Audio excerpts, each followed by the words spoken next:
Haniyeh was the lead negotiator for Hamas in ongoing efforts to establish a ceasefire in Gaza, but his death meant far more than just a complication in peace talks. For Iran, it was an absolutely unforgivable offense. Within hours, Iran's supreme leader had ordered his nation to retaliate with a direct strike against Israel, and then Iran pretty much went dark. As the nation's leaders plot behind closed doors, Israel has tried to figure out just how serious Tehran really is about retaliation. And unfortunately, Tehran seems very, very serious this time around. As the potential off-ramps from an all-out Iranian strike get narrower and narrower, the stakes for that attack get higher and higher.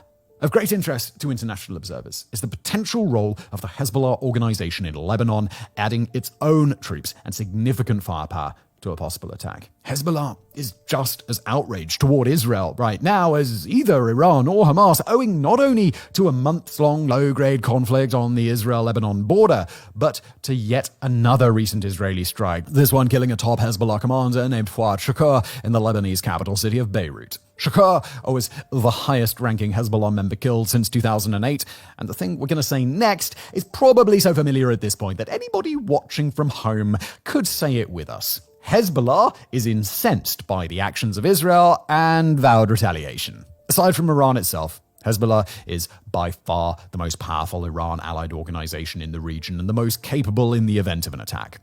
It brings to bear well over 100,000 rockets, thousands of elite and experienced fighters, and plans of attack and asymmetric warfare that have been honed within Hezbollah's ranks for a generation. Even if Israel gains direct support in its defense from the United States, Jordan, and other nations a second time, Iran knows full well that Israel's air defense has a limit, and it can overwhelm those defenses using the arsenal that it has at its disposal. Hezbollah, too, can make a major impact, as can militias in Syria. By launching rockets at short range, they can occupy and even overwhelm short-range defenses like Israel's Iron Dome all by themselves, distracting a portion of Israel's air defense apparatus and clearing a path for Iranian long-range munitions to take effect. If Iran chooses to coordinate with Hezbollah, it could very well time a Hezbollah ground offensive in northern Israel, sowing chaos, attacking military and civilian targets alike, and potentially taking hostages on a scale that would make October the 7th look restrained by comparison.